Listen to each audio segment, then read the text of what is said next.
Hey, you there! Thank you for watching, and welcome to Forward Science Forever. Today I have a 3v3 ladder match here on the most amazing no access map generator. So let's go ahead and introduce our teams and our players. Starting off with Team 1 on the northwestern side of the map, also known as the blue team, and ending with Team 2 on the southeastern side of the map, also known as the red team. Starting off, we have Team 1's northwestern player. We have in Amethyst Purple Freedom playing as an Aeon. He is an 1864 rated. He is the highest rated player on Team 1. He's also the highest rated player overall. To his south, right next to one another, we have first Mass with 2 A's. He is a Seraphim for this match in Royal Blue as a 1593 rated. And next door neighbor to him is the Cybran of Anden 1 playing as a Cybran. He is a 1465 rated, again in Stitch Blue.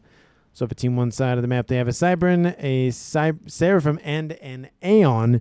No UEF tech for Team 1. Starting off with Team 2's, not necessarily isolated player, but in the back towards, we have Finks playing as a UEF. He is in orange, the color orange, as an 1825 rated, the highest rated player on Team 2. To his north in Chevy Crimson, we have the Seraphim of Gordon, not Gordon.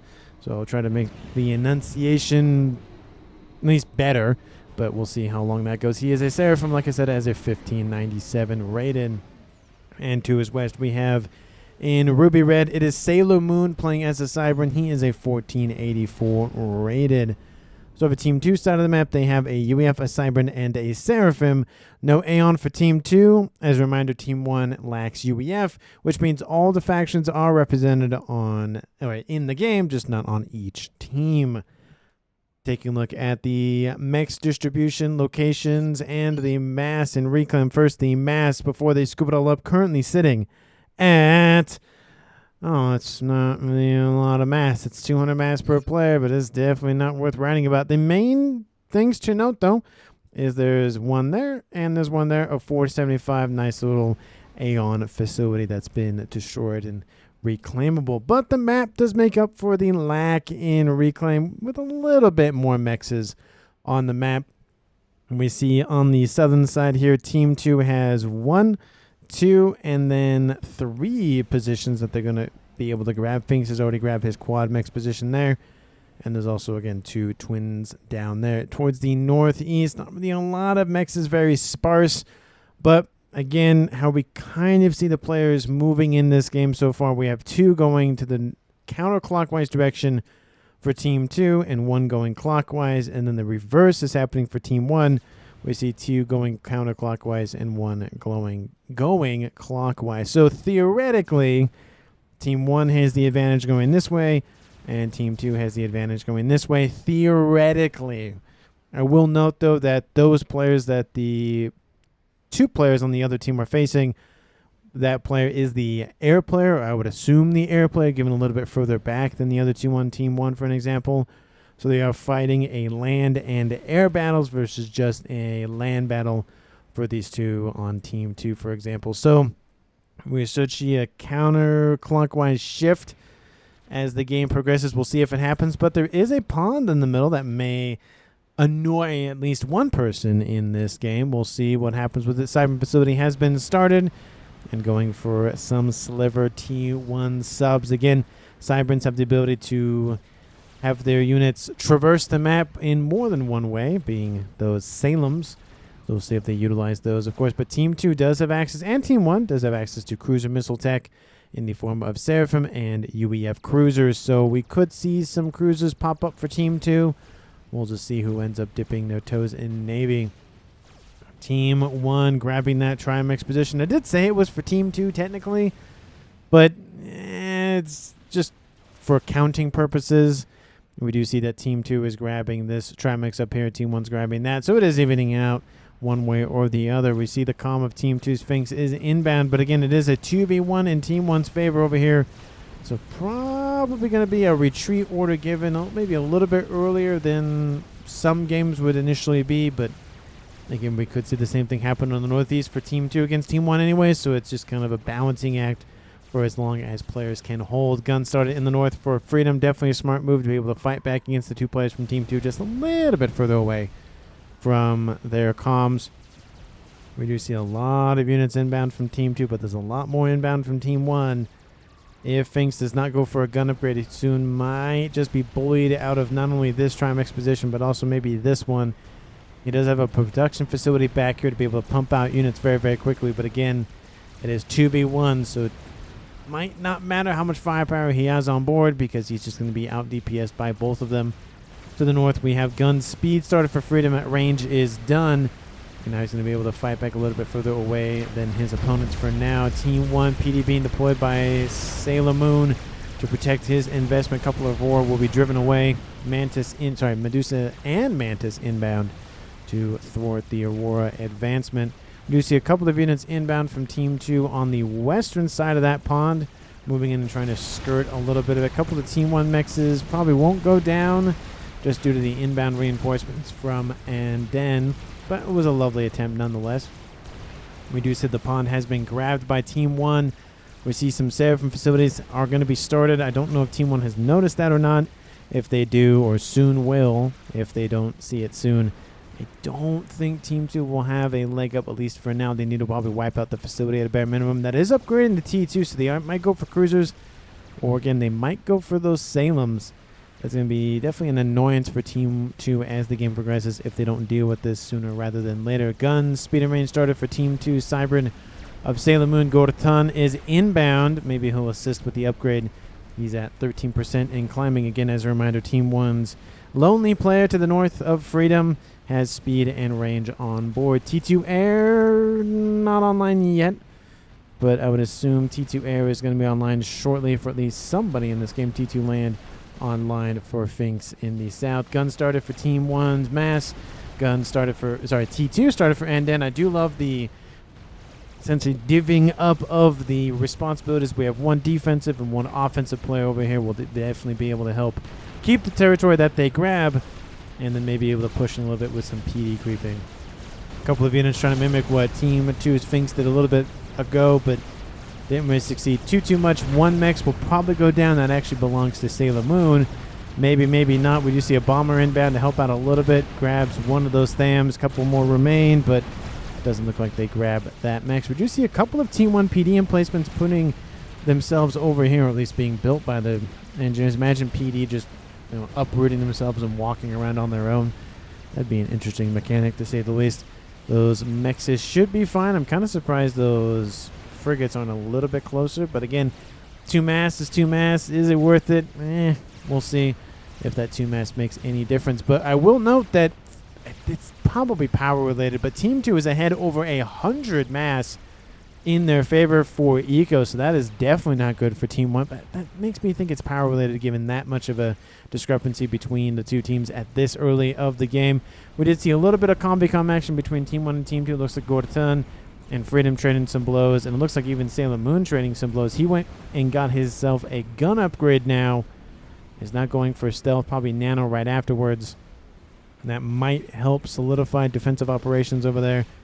That upgrade is already at 50% in climbing. He should have enough time to be able to get that. Maybe he'll probably back up a little bit, go for nano, maybe keep himself there. We'll see how the game progresses in the north. In the south, Finks no upgrade yet. Gun done for Mass. T2 half done for Anden. Constant reinforcements inbound. There's a lot of forces here. If Team 2 were to lose Finks, might not be great for Team 2, divvying up the players in the northeast, which means Team 1 would probably have a 1v1 if Finks were to die this early, or at least as of right now, because one of these players would probably divert down here and make it a little bit easier of a time for Team 1 to attack up there. But guns traded between Mass and Finks. Finks, again, doesn't have any sort of range or speed or damage upgrades on board. So not doing great for him. Mass is inbound and continuing to push. Team 2, again, might lose that player. We have more reinforcements now inbound from Anden from the northwest, and the Finks is dropping into the yellow. Gets a veterancy, will help him stay alive probably a little bit longer here. He has some Mongis inbound to assist. There's not a lot of forces for him. He does have a nice little parashield inbound that will help a smidgen, but I don't know how much that will actually help. Still no damage done to Mass's comms, so he's at full HP. He's doing very well for himself. Is not making a lot of progress with the veterancy, but hey, he's driving back the comm nonetheless. Mex goes down. Team 1 PD. And we have a couple of wall sections just to divert all of the, pathfinding and the whatnot. Finks is able to get away, but he is devastated in the HP department. Half of his HP is gone and gives Team 1 a little bit more territory. We do see a little bit of an interesting band of parashields. We do see a missile launcher here, some flak, some parashield tech. I would love to see maybe one pillar or maybe two pillars in this mix, but I love the group of units here just to be devastating to Team 1. But unfortunately, there is an Ilshi here, and we know the Ilshi quite well, and that will rip apart everything in this mix very, very quickly. We have Mass really trying to intercept that force, but I don't think it'll be able to kill off most of them. He does have a little bit of reclaim in front of his feet, so we'll see how that ends up working for him. T2 destroyers online. Facilities are down. A couple of subs were produced, but again, Team 1 spotted it, went, that's not happening. And that Salem will eventually rip apart those Sow Whistles here pretty quickly. So maybe some T2 air tech maybe for some torp bombers, but nothing as of yet. Oh, nope.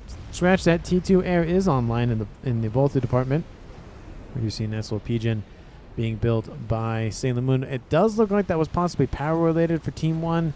It just seemed like such a huge discrepancy, and the game looked relatively the same in terms of units and mexes and whatnot. It kind of just seemed a little bit odd to have that much of a discrepancy, but it looks like they fixed it. So kudos to Team 2. We do see a couple of rhinos inbound. Looks like those Team 1, those were probably Aurora. Yeah, they were the purple color, so yeah, they were definitely Aurora. Came to say hi, and Team 2 said, no, thank you. We have enough. Freedom back up almost to full HP. We have Sailor Moon back up to full HP. He's now sitting at 1-star vet at 13,000 hit points. Again, has the stealth upgrade. Would like them to see maybe a nano upgrade here shortly. There's a lot of blazes inbound. He could easily get overwhelmed, and having that nano would keep him alive just that little bit longer. In the south, Finks going for a gun upgrade. That's definitely a smart move. He's almost back up to the green territory. Looks like he went for a T2 upgrade, built a couple of triads just to protect his comm and give him just a smidgen of some breathing room. Sensor started for Freedom in the north. He's trading out his speed upgrade for that sensor package. It will give him a chunk of the map to see constantly, which will be very, very useful for any sort of run-bys. Let's see if I can get it in time. There's that, and you can see that upgrade sees almost where the comm of Sailor Moon is. He's right there. He's just barely out of range. But again, that's a little chunk of the map that Team 1 gets to see for the foreseeable future. It looks like he has a problem with some power. Ooh. That's not going well. There goes his power. Yep, there it goes. And there goes his radar gathering stuff.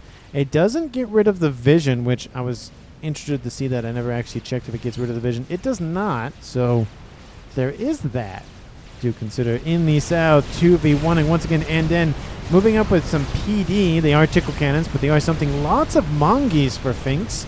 Usually we don't see Mongees used this much, but it is nice to see these units get some sort of showcase, because they are the kind of, not forgotten stepchilds, but they don't really get that much action. When you have the Percy, when you have the Pillar, when you have parashields and whatnot, the Mongoose is kind of just there.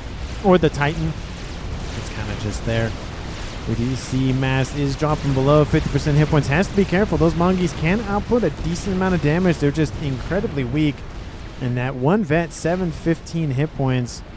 Yeah, 650 is the base total. We do see PD coming online for Andin. Triad is going to be started and then stopped. Maybe he's going to let his other engineers finish that off. PD barely in range to shoot at Finks. Cannot say his name right half the time. I want to say Phoenix. That's probably what it is. Phoenix. I was going to say Finks, but yeah, I'll probably say Phoenix.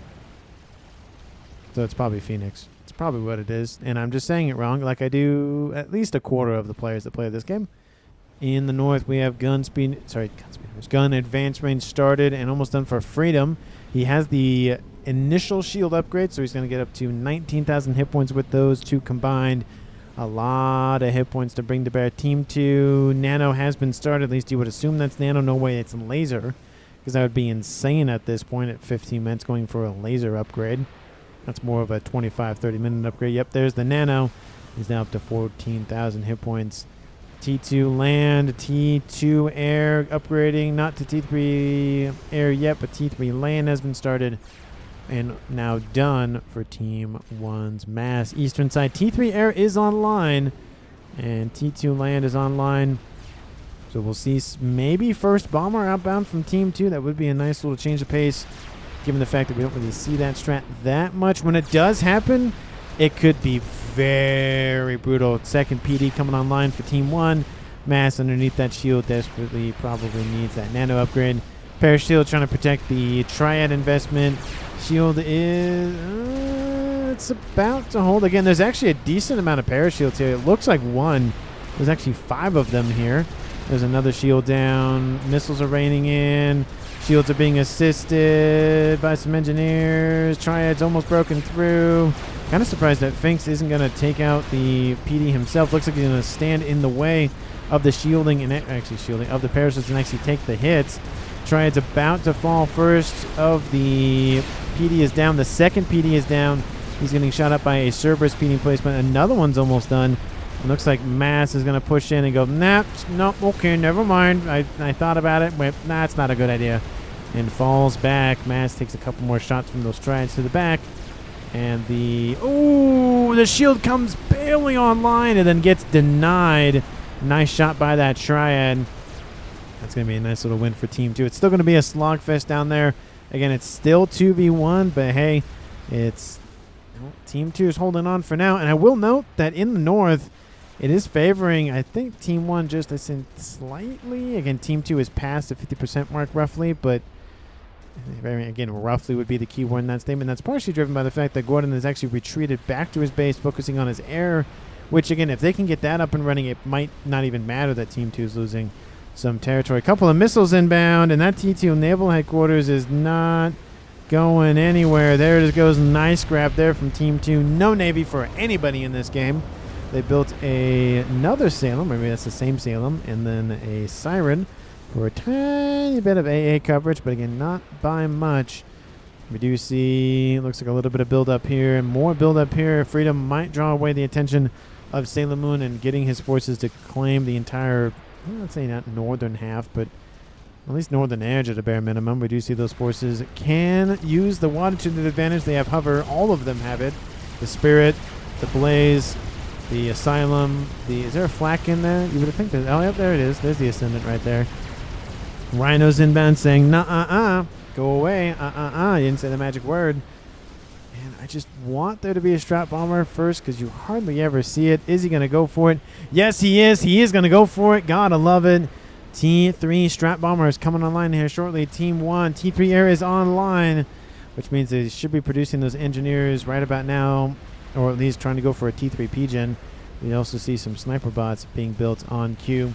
In the north, we have Freedom and Sailor Moon training blows. Once again, it's gun, advanced range, and shield versus gun nano for Team 2. Again, that advanced range coming out a little bit more helpful for Team 1, given the fact that's the wrong comp, given the fact that, again, Sailor Moon doesn't have access to that, and Team 1 can see him just all the time because he's in range. Not helpful for Team 2 hiding, especially with the stealth field. He would need cloaking to be able to be taken off vision, unless he's in omni range, and then it's kind of not really working. Cloaking, it just doesn't work. But TMD being overwhelmed by the missiles from Team 2's player of Phoenix. We do see just tons and tons and tons of shots. I thought it was a Ravager or two over here, but no, he's just pumping out those Mongeese. And again, Ilshis do put out a lot of damage. He needs to be careful about them. A decent amount of them can kill his comm off quickly. Overcharges, kills off that one. He's at 2-star vet now, working his way to a 3rd. And he's PD creeping at least a little bit along the way, so being able to try to secure that territory as much as possible. He probably wants to get to this Trim expedition at a bare minimum, and at least try to prevent Team 1 from having it. We do see, and then T2 Engineering Suite, that's it. Gun still the only upgrade for Mass. Kind of surprised he hasn't gone for Nano, considering he is Seraphim, and it's a really, really nice upgrade to have on board. Binks goes up to 3-star vet, now back up into the green at a total of 18,000 hit points, and in the north looks like nothing too crazy. I hear the Strat Bomber. Where is it? There it is. Strat Bomber has been spotted, heavily damaged already. Has killed off almost 4,000 mass. And it's making a turn. It's being shot at by some T1 AA. Interceptors are inbound. Will they clip it? Oh, yes, they will. And it'll land on top of a couple of units and actually barely misses them. The damage done to Team 1's backline. Let's see. Well, I killed off almost 4,000 mass. Nothing was damaged here. And nothing was damaged. Oh, it killed off this mech, these three mexes. So it did do some damage to Eco, but not where I would think it'd be put, to be honest with you, because you would think it'd go after this, or it'd go after maybe these two mexes here, or these two mexes there, or, you know, this mex right here. That'd be a good one to try to take out some of that adjacency from those from those structures, but who knows? Anyway, I think that's going to be the only bomber. And speaking of bombers not really working here, Team 1 Salem is on the land, has killed off this set of 6 mexes, and it looks like that Salem is not going to live much longer. It did get some work done, not going to lie, but again, it's not really moving that much. T3 land headquarters is being hit. T2 Mex is being hit. Looks like it's upgrading to T3, which looks like maybe. Oh, it does get saved. One more shot. Yeah, it gets saved. Look at that. All quiet on the Western Front for now. We see some rhinos. We see Ilshis, and I did know that there were some sniper bots. There's a nice little lightning tank inbound. There's a couple of sniper bots inbound from Team 1. And I think Phoenix might, I keep saying it, Phoenix is in for not a fun time over there. Team 2 is Gordon saying, hey, there's some mexes here that somebody can grab, or I can grab, or something. Just go grab them, essentially. And naval facility not restarted, so it looks like it was only a temporary thing, or at least a one attempt. Another strap bomber inbound, doesn't grab any of the forces. I have no, oh, and it's shot. That's not a great bomber. And Gordon says, GG, looks like he's having some issues. It's something wrong with strats, literally refusing to go where I say. Units don't attack, says Gordon, so he's having some issues. I don't know if it's, he probably won't control K from that, at least from that, you know, in of itself, so we'll see. But I'll keep an eye out. Because for some reason, this game likes to have shadow control Ks where somebody can die, control K, and it doesn't show up on the minimap, the scoreboard, unless it, you know, it zeroes it out and whatnot. Just, you know, that's kind of a little annoying that happens. Usually it's like, oh, this person control K'd. Oh, okay, cool. Where were they? Oh, okay, that makes sense. Versus, oh, they control K'd. Why did they control K? Oh, they got blown up by some volatile pigeons or something. That makes more sense. Okay. It's just not as clear as I would like it to be. But those snipers are starting to snip away at those purses. Not enough for a charge yet. So, not at the 12 count yet, but we should see that here shortly, I would surmise, given the Percy is the best T3 mainline unit in the game. And he has the only UEF, well, stuff in the game, so might as well pump out the best unit in the game and call it a day. Strap bomber still not dropping a payload. That is very concerning and very unfortunate, and Gordon's very upset about it. That I would get annoyed about that as well. That is really weird. Finks is saying, give me the strap bomber, see what I can do. Maybe it's just a U issue or something, a glitch. Okay, they're giving over. You can see that. And Gordon's like, you just get rid of him. I don't care. Just get rid of him. And he's going to bring him down south and see that'll work down south, which might help a little bit. There is, you know, a couple of installations of shields that might say no to that. There's a lot of missiles, though, inbound. And these are T2 flapjacks. These aren't the spearheads. They are pumping out a ton of missiles from Phoenix over here. We'll see. Now, let's see now, says, yeah, we'll confirm if they do drop a payload. Let's see. And where are they going? What? Yeah, what the heck? They were going in for a target, and then they... That is weird. Bugged? Yeah, I guess apparently. We even see... Look at that. We see the command order right there to attack. Let's see if he's ground fires. Oh, wow. Yeah, they're not working. That is weird. Huh. Well... That's not annoying. Well, don't know what that's about, but a bunch of drafts and they did. Yeah, that's unfortunate. I mean, that sucks because they refused to drop. That sucks. That's clearly a bug. That's a weird bug that the unit just doesn't attack. I feel like that that's a very, yeah, it's weird. Anyway, that's unfortunate, but sometimes it's just stuff happens. But I would agree with Phoenix that it is. I mean, you can't use the unit because it won't fire or won't drop a payload. I mean, that kind of defeats the whole purpose of the unit. I would like to see if Team 1 maybe goes for a bomber and then they try it out and then try to drop on Team 2 and see if it's, who knows, you know, like, oh, it works for us but not for you. That seems kind of weird. I mean, I would at least test it out maybe if I was, you know, had the APM and everything else to deal with it. And they are speaking in all chat, so that it might give Team 1 an inclination to not go for strat bombers anyways, because if they're bugged for Team 2, the likelihood that they're bugged for Team 1 is pretty high. But speaking of which, Nuke is online, and I think Gordon really wanted to go for strat bombers, and it's like, well, forget it. I'll just build a bigger explosion, call it a nuke, and call it a day. Shield still holding for now. There's a decent amount more TMD. More is being built. Looks like not a lot of engineers are focusing on it, so that might actually be enough for Team 2 to break through. And speaking of breaking through, we have a couple of the spearheads online, and again, they put out a lot of DPS with their missiles, just because they put out a lot of missiles. So there is that. Consider northeastern side. Was that another strat? Not something. Team. Oh, this is weird. We have Sailor Moon over here. Sailor Moon's over here. We have a force over here. And we have a force over here, but they aren't engaging Sailor Moon's position, and they're not even going this way to kind of have a pincer approach, which is very weird.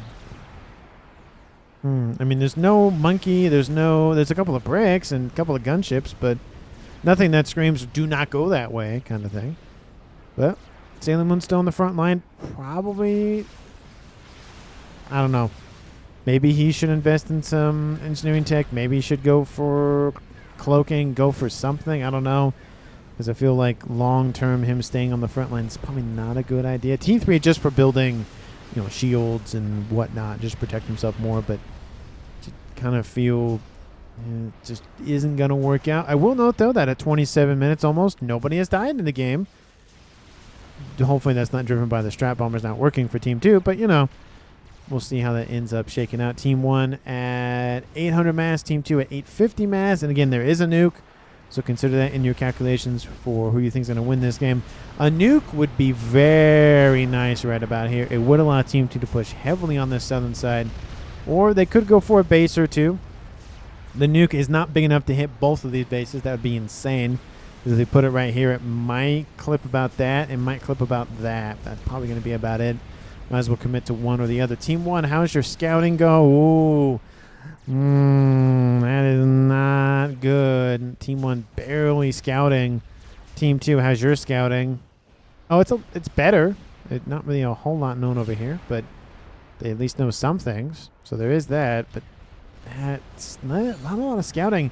And this is a ladder match again, with 1,600 being roughly the average. It's kind of strange to not see a lot more scouting, but I don't know if players are just more distracted with the fact that there's, you know, the strats are not working and whatnot. Who knows? There's not a lot of conversation from Team 1 in chat. Makes me think they're on comms, and Team 2 is not. So there is maybe just that element to it. But Team 2 is broken through the defenses for at least a portion of this base. Shield emplacements are down. We have mass retreating. We have a couple of PD up here that's still able to fire. And those spearheads just rammed right through this position. Phoenix has done a great job of just saying, no, you're not coming this way. I don't care if you have an advantage or not. It doesn't matter. And T3 is now done on board his comm. So I would assume, oh, he's building some SAM sites. That would be smart. But he's going to build some T3 Ravagers. He has some artillery as well. That's very nice to be able to, again, just constantly poke the shielding. That's the range, so he can probably shoot these ones, which he's doing now. Looks like he maybe poked the Hornet's Nest a little bit. Some units are inbound. Mass finishes an experimental. I think it's a chicken. It is a chicken. Does he have anything else cooking up for Team 1? GC. I see the... Oh, yep, there he is. He's almost done. So Team 1 has a GC over there, almost done. Hey, T2 Navy's back online, so that's a thing. And Gordon then finishes an experimental. We saw him building a chicken earlier. And his nuke it's still not being heavily assisted, which I'm kind of surprised by that, because he could use the advantage. If he knows that Team 1 doesn't even have an SMD online, I feel like he would load that even faster, but maybe he wants to win on land or something. But I do see you bricks in the water. Nice little almost wall section kind of moving around. They're moving along the water. They might even just go after this and be done with it. Allies for you, says Gordon. Looks like he's going to gift over that bug. He's just he's building stuff for other teammates to use. You know, that is one role to play as, is essentially do eco and build stuff and say, hey, you deal with it. I'll build more stuff for you. Don't you worry about it.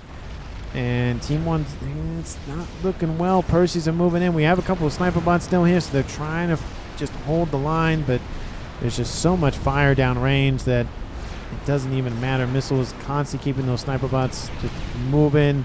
Facilities are going down. Percy's being shot at, but oh, there's a missile goes down. Oh, sorry, missile. A missile strikes down that nice little sniper bot. There's one more in the mix, and Team 1 is just going to be forced to retreat. It's essentially just a slow retreat. Not a lot of air from Team 1, and he's like, send it this way, send it this way, send it this way is what he's saying.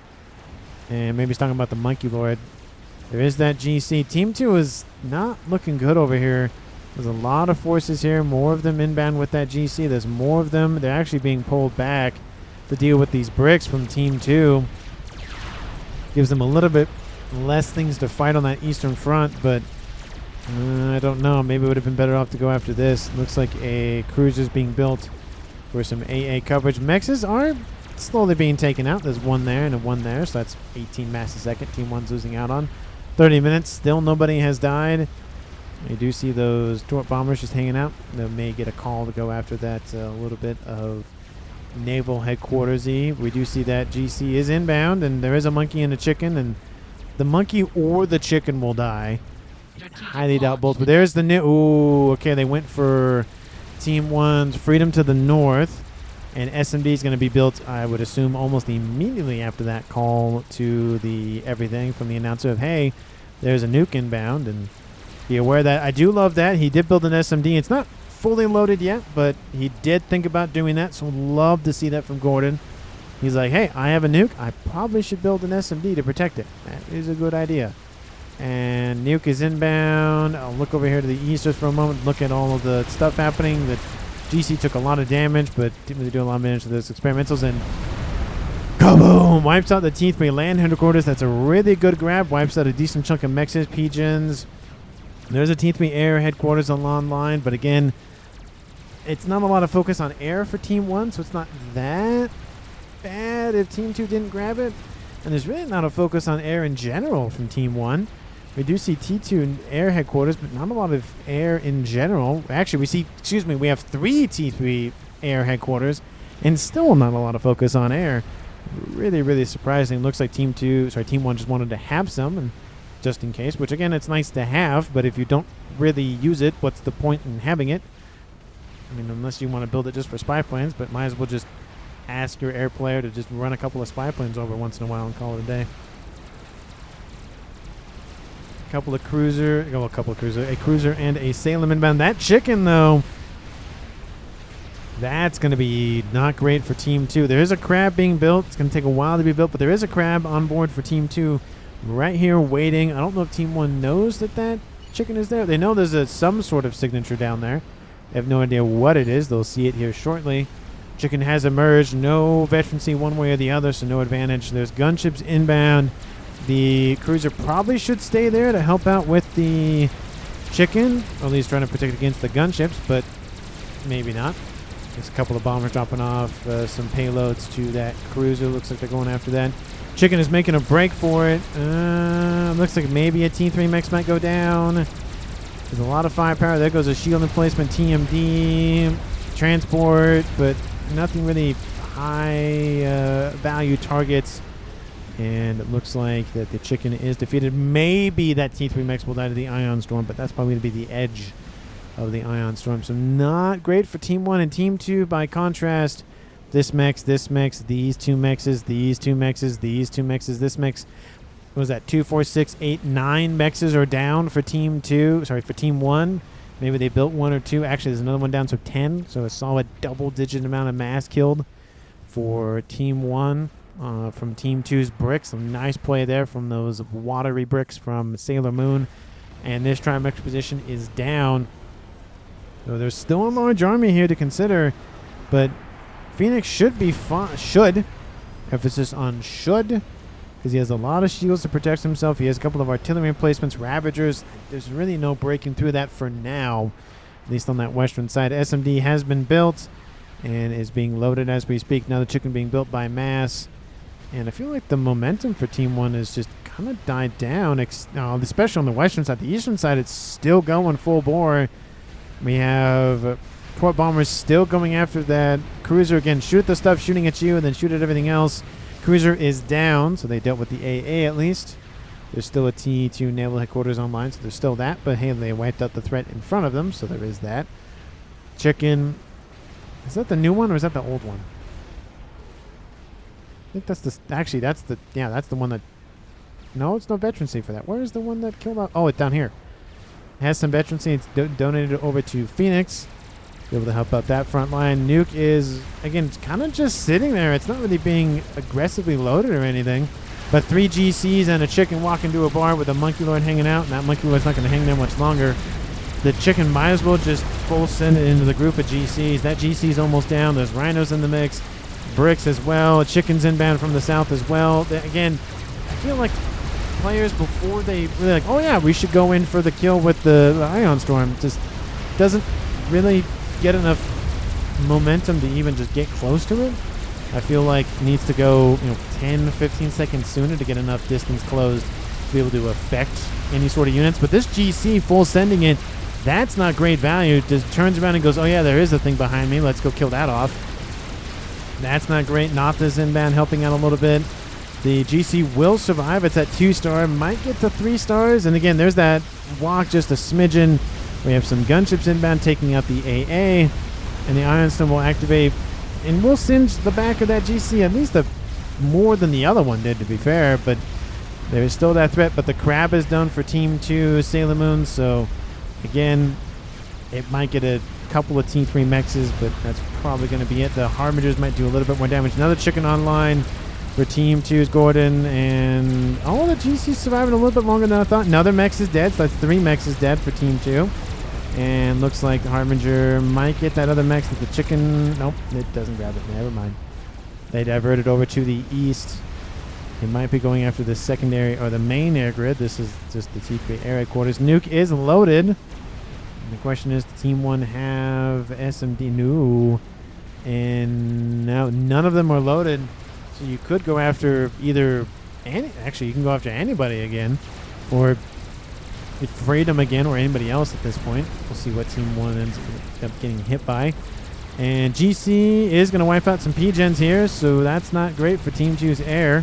We do see PD being built just as fast as possible. Don't land your ASFs in front of the GC. That's not a good idea. And there goes the cascade there.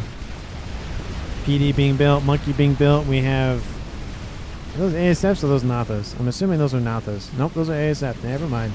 Nuke is loaded. Oh, there's 2 GCs versus 1 Crab. There's a chicken inbound. That'll help at least finish off maybe this GC. And ASFs are still sitting there just hanging out, watching the action.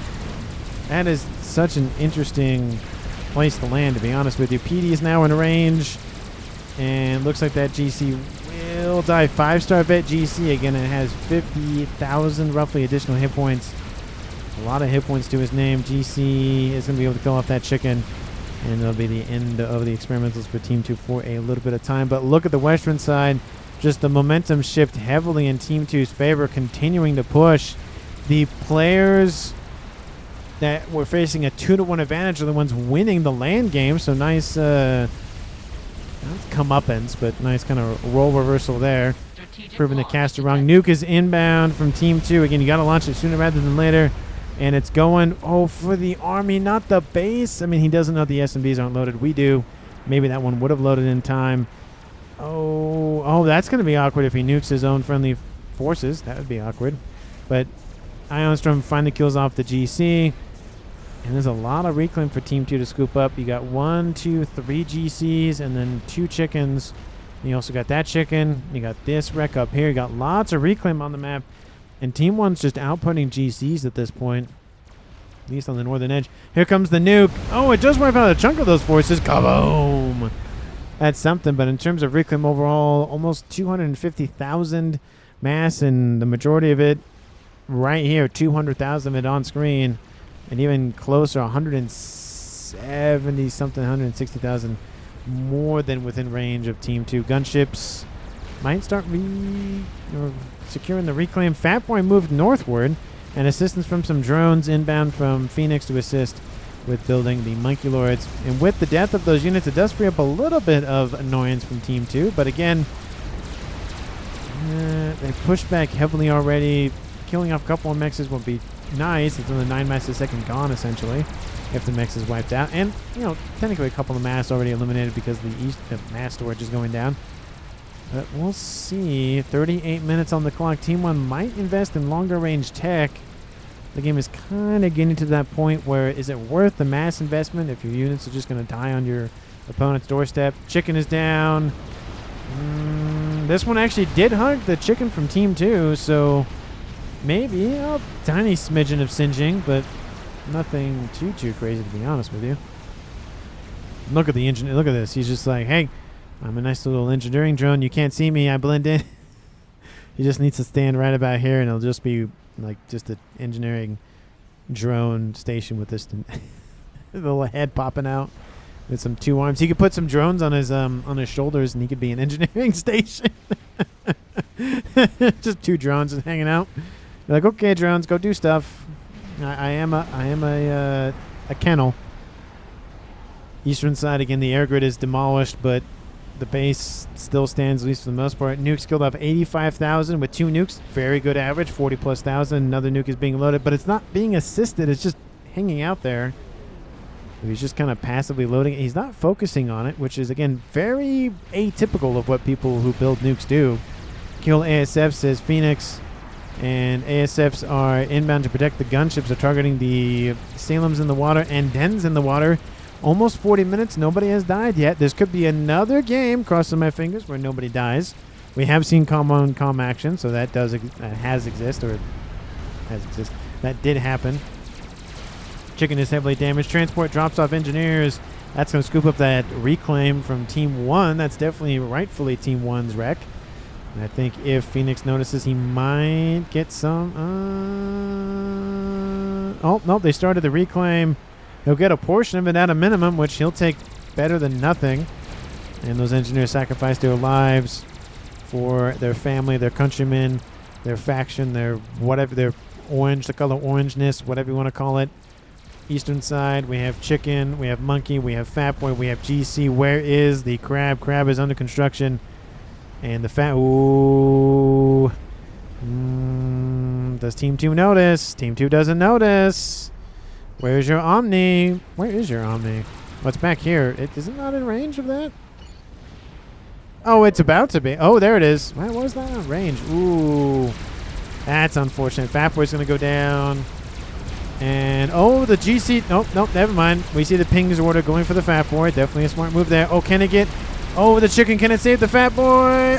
Oh, it just barely doesn't get saved. Just 2 or 3 more seconds, I think, would have been enough, maybe. Oh, that's unfortunate. Look at that. Engine is already there, and there's some flak here. They will get the Fat Boy, maybe. There is, again, the engineer drones, because they hover, because they're in the air, that means that AA can target them. So that is a thing to consider with those drones, with those hover ones, is they are nice to get around the map, but it is kind of dangerous if there's any sort of flak or whatnot. Gunships went... Okay, no more T3 Navy. We killed it now the second time. Please don't do it again. Team 1's like, but I want it. And Team 2's like, no.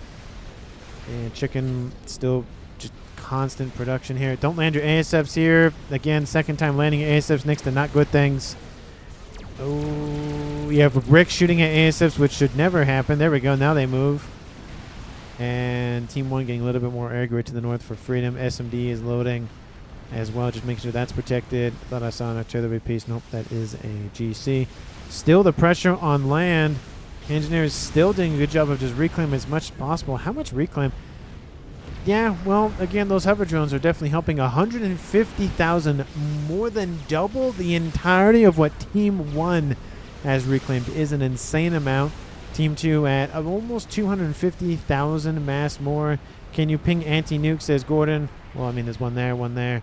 and one there, but I'm not Team 2, so, you know, I can't do that for him. And now with a Megalith online, it is driving away the GCs a little bit. There's a third one making its appearance. Soothsayer coming online. I feel like there's a little bit bold being right there, but again, it does give him a huge portion of the map to just have constant vision. It's like the sonar, so the sensor package, but just way more, and it's not done yet, so I can't see the change in vision. And look at that. He's like, I want it. I want to protect it. I want it. And there's the shot. Monkey might as well fall back. Let the GCs get a little bit closer. Oh, it just got devastated. I'm sorry, Monkey Lord. You really got like no coverage on that. There's the Soothsayer. It's done. There's the vision expanding for Team 2. They know what's coming. And look at that vision on the map. That is insane. It just keeps going and keeps going and should stop. Still going. There it goes. That's a lot of the map to see constantly. And Ionstrom does get closer to Team 1's GCs. Love to see it. Soothsayer will go down. There it goes. Well, lovely attempt nonetheless. More bricks, please, says Gordon. And it looks like that GC will not make it home. Harbinger in the mix, getting underneath the crab. Kind of hard to shoot at stuff when they're underneath your feet. And that's going to be the end of that little push from Team 1. Again, they killed off a Monkey Lord and a chicken, but they lost 3 GC. Oh, I guess they killed off that GC and that Fat Boy earlier. Speaking of Fat Boys, 2 of them online down here. We have a GC and 2 chickens. There's another chicken over here. So lots of experimental warfare. We have another Fat Boy almost done. He needs more engineers, more hover drones, more. He needs more. He needs all of them. And Bomber just ready to engage. I'm assuming what he's going to do is drop a payload on the SMDs. Either launch the nuke as the payload gets dropped or right after it gets destroyed. So that way it comes in, nuke goes in, there's no time to recover, and then boom. 44 minutes on the clock. Still nobody is dead. Everybody except for Phoenix is in their main bases. I guess, I mean, technically that is his main base. Now, Bomber going to drop right on top of the bricks. And we know that that works. So, hey, the T4 Bomber works. The T3 one just doesn't want to work for some reason. 1 GC is dead. We have 2 Fat Boys dead. Ravagers opening up. We have ASF inbound. Gets immediately wiped. New Fat Boys online. And that chicken probably won't get close. It's actually going to turn around. Probably would have been better off just to send it into the front line and call it a day. It would have done some damage with the Ion Storm. Yes, it's closer to Team 2 to reclaim, but at this point, it's going to die anyways, being in range of artillery and Ravagers as it is. Bomber going to drop right on top of those Optims. We don't know what the name of the Optims is going to be. It's probably going to be Order, given the trend that we see on the poll. But hey, things can change very quickly in the world and whatnot, so I wouldn't be surprised. I'm going to capture chickens before they hatch kind of thing. And now we have a decent amount of Voltus going after that Ythotha. And honestly, even if it does make it home, it's going to take a lot of time to rep that up back to 8 full HP. So really, it's just going to be a nullified chicken at a bare minimum. Chicken way out of range, but it's not dead. So there's that. Team 2, do you know where the SMDs are? You know where 2 of them are there. You don't know where any of them are up here. There's actually supposed to be 2. There's one right there and one right there. Yep. Yep. Right there. And Bomber moving into the east. Not as much flak, not as much AA. Right on top of both of those GCs. Boom. Nice grab there from Gordon. Again, this Awasab Bomber is designed for going after just dense either populations of units or just dense structure configurations, because it has that nice big AoE. It has the initial damage and then, of course, the secondary, more powerful explosion. We have ASFs going to collide over here. Looks like Team 1's Freedom has some ASFs online. Another Bomber going to drop another payload, or the same Bomber going to drop another payload. Drops a bomb. It'll be a little bit to the left, but I think that GC might still get hit. Yeah, it does get a chunk of its hit points taken off. And that nuke should be reloaded. It is reloaded. It's almost loaded for a second one. And Team 2 secure reclaim. I mean, the ecos have been relatively steady for the most part, but 300,000 comparatively with 100,000 for Team 1. That's being driven by Phoenix. Still about double. It's a little bit less than now, but double the amount of mass reclaimed by Team 2. It makes me think that, or at least Team 1, talking just by Phoenix alone, makes me think what he's doing with all that mass. Maybe he's building a secret Mabor somewhere that I don't know about. Could be. He's not, but he could be. Bomber inbound. Those chickens are going to have a fun time. Chicken at 10,000 hit points. It's going to drop somewhere. It shouldn't kill him off. Oh, it does. It's 10,000 for that secondary burst. That's right. For some reason, I thought it was 9,000 or 8,000 or something. We have Megawith, Chicken, 3 GCs. Again, they just don't have the range, and they're taking 3,000 damage per burst. And it's a lot of hit points to use. Resume the game. Oops, misclick, says Gordon. He's like, hey, nope, I don't need to go anywhere. Don't need to go to the bathroom. Let the dog out, get some pizza or something. Just like, hey, I misclicked. Not a big deal. Yep, 2 of them loaded. Still isn't firing another one. Another bomber drop. Going to be over here to the east. Bomber's doing very well for itself considering, and all of the assisting forces are pretty much gone. And Megawith is down. We have 2 GCs, 1 GC, 2 chickens, 2 megas, and a partridge in pear tree. There's just so much reclaim for Team 2. And it's just not even a contest at this point for mass dumping from Team 1. They need to funnel that mass into something else. If they just keep launching and launching and launching attack, Team 2 is going to bury them in mass. They don't even need to produce their own. Just bury them in it. Reduces are being built. We have a lot more air grid here for freedom. SMD still loading constantly. SMD loading and SMD loading. Love to see them constantly get loaded. And I think some of them are being assisted. Nope. Oh, smidgen. Smidgen being assisted. That's a smidgen. 3 Fat Boys. Not critical mass of Fat Boys yet. Usually it's about, depending on the map. I'd say this one you probably want 5 just because it is pretty open for the most part, except, of course, the middle of the map. With more constrictive maps where it's kind of hard to move units around the map, whatnot, in terms of land, 4 usually does the trick because you get a lot of booping and it keeps the unit slow. So there is the advantage of knowing the map, or at least seeing the map, being like, that would be a good place to put Fat Boys because it's going to be very hard to get to them. And another Fat Boy. And more Percy's, more Percy's, more Percy's. Love to see it. More mass fabs. Okay, now we're seeing T3 long-range artillery start to emerge. 48 minutes on the clock. And Team 1 is in the lead for mass income, 1.4. Team 2, 1.2. But again, it's the total mass accrued. It's the reclaim.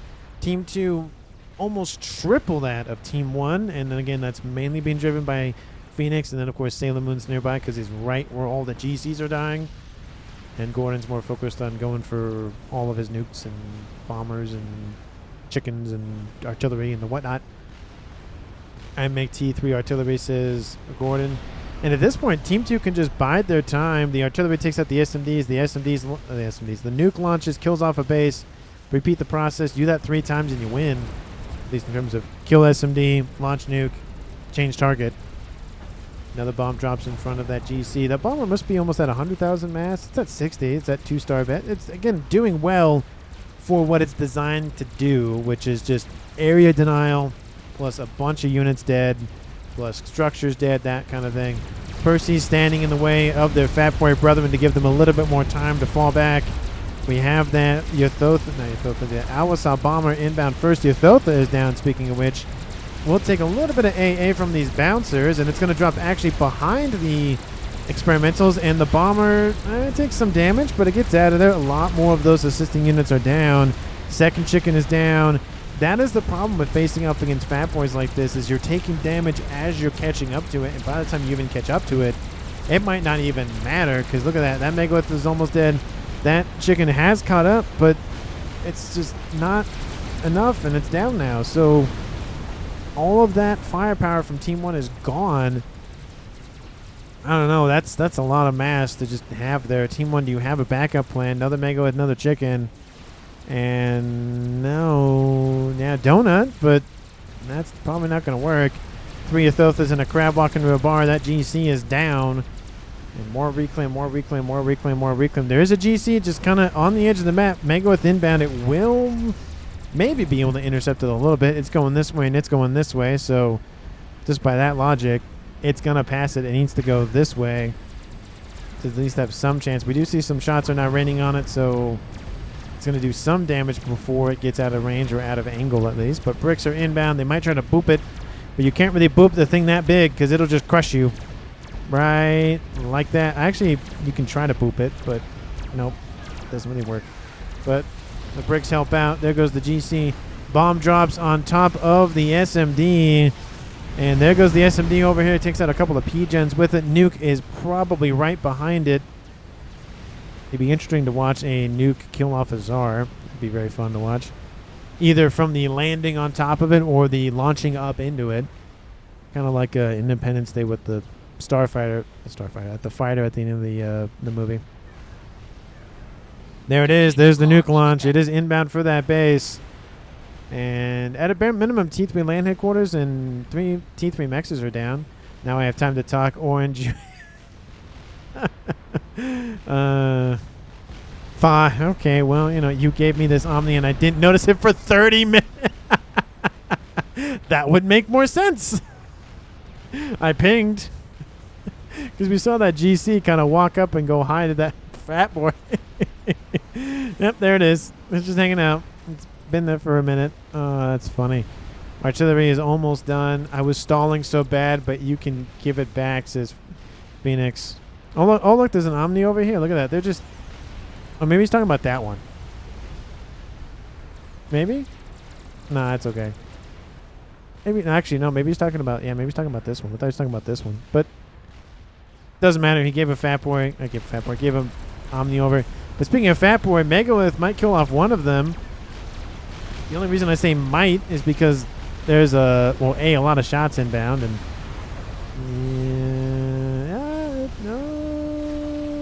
yeah, it does kill off one. Nice little sneak attack. But going core bases with T4, says Sailor Moon. Yeah, I have an artillery, says Gordon. It is done. And they are targeting that SMD for Anden? Or are they splitting the difference and trying to go for both? Looks like they're trying to split the difference and go for both, possibly, maybe. But again, 4 Fat Boys, even with the loss of the 1, that's a lot of mass to have. Just invest in Fat Boys. Keep that Megalith down in the water so that way it doesn't move. Looks like it's going to turn around. Again, it doesn't have torpedoes, those chickens, so not really worth going in the water, but who knows. Random T1 naval facility kind of in the middle of the water, kind of. And artillery going after the SMD here. You have to take out this one and then this one. And laser has been started for Anden on board his comm, so he's going to go for, I would assume, telemaser. But no, scratch that. Looks like he's going for air grid. Nuke is online for Team 1. And he's going to hit that P-Gen, do a little bit of damage to that shield. Shield is down. Actually, all shields are down. And looks like a recall order has been issued by somebody on Team 1. Oh, no, it looks like it was Freedom that issued it. Everybody else is going to vote. I'll say no. It doesn't do anything because I'm not one of them. And Nuke is exposed. Chickens are inbound. And there goes the donut. I'm going to say it's the mass. I'm going to say it right now. I think all of the mass, not generated, but reclaimed by Team 2 did such a good job of keeping them alive. Here comes the bomber. He's like, okay, fine. I can't get with artillery. I get with the bomber and be done with it. And teleporter is started, but again, don't know how much help that's going to be. The other SMD is there. If the nuke launches now and the bomber goes back in, it might have enough time. But if Team 2 saw Anden, he's going for teleporter. I mean, he's going for some sort of upgrade. In the north, there goes Freedom. He's going to go out and meet his end with some chickens. There he goes. They were targeting the SMD, and they got the comm anyways. That is one death for the first time in the game. 54 minutes on the clock. Well played, and GG's and chat here from Team 2. So with their annoying mid-game-ish start with the strat bombers not working, they were able to kind of recover a little bit from that annoying loss. And here comes that bomber. Nuke is inbound. It probably will die. Won't be able to get turned around. Oh, it's gonna... Oh, it does grab the SMD. And it kills off mass with the crash damage. Oof, that's gotta hurt. And then you're still going for teleporter. The nuke is actually gonna sail past him. There's a chicken inbound, 55 minutes on the clock. So that is a double kill for Team 2. And nuke is inbound. It's going for that base. And there's a chicken there. The nuke's going to land. I don't want to miss the kill, but I want to capture both. So here comes the nuke. Boom! Wipes out that almost entire base. There goes Anden. He was going for teleporter. He got it, but he won't be able to use it, unfortunately. And there he goes. Team 1 loses all of their players within 2 minutes of each other, and that's the game. Team 2 wins it flawlessly at 55.5. Even love to see the nice rounded numbers. But Team 2 generally just did such a good job. Again, it is unfortunate with the nonsense with the Strat Bombers not working. No idea why. Hopefully it's been fixed. This game was cast. The game was done. Like, it occurred like the end of July. I think it was July 30th or July 31st or something. So it's not really old. It's decently recent. So maybe there has been a patch since then. But if the devs haven't seen it, here it is. It just didn't work for whatever reason. Multiple players tried it. So hopefully it's a PSA to be like, hey, fix it, because Strat Bombers aren't really useful at this point if it's not fixed. But MVP one standout, I mean, everybody did a good job with what they eventually went into. You had Phoenix just do such a good job of pushing that western side. And again, if it wasn't for the nuke, it would have been the 5 Fat Boys, now 5 again, just pushing in. It would have taken a couple more minutes to get there, but again, it would have been there tons of Percys. That's a lot of charges. That's a lot of charges of Percys over there. Nuke was really good. I feel like it was a little bit underutilized. I feel like it could have been a little bit more pressured on Team 1, or from Team 2 to Team 1. You probably could have gotten a second nuke launched and landed before Team 1 built an SMD, but maybe you didn't want to win that way necessarily, so he just has it just to have it. And he has an artillery. He was funding a lot of the experimentals on this eastern side. Sailor Moon did a very good job on the eastern front. He did fall back considerably just because he was getting overwhelmed, which again, it did kind of feel like Team 1, that eastern side did, or eastern push did very well. Same thing with the western side. It looked kind of dicey against Phoenix, and maybe the game would have been completely different and maybe won by Team 1 if they did kill him off. But it just goes to show, with that little amount of players, every player matters. And he could have been, essentially the staving of the back of the running over of Team 1, because you would have had pressure on this side and pressure on this side, and I think if this would have collapsed either one or both sides if Phoenix was taken offline and Team 2 had to divvy up duties on the northeast and the southwest. But again, let me know down in the comments who you think is going to be MVP for this, or who you think is MVP for this game. I don't really have one leaning one way or the other, so let me know if you have an opinion. I really do appreciate it. Thank you so much for watching, commenting, subscribing, sharing, all of the things. And I will see all of you in the next one.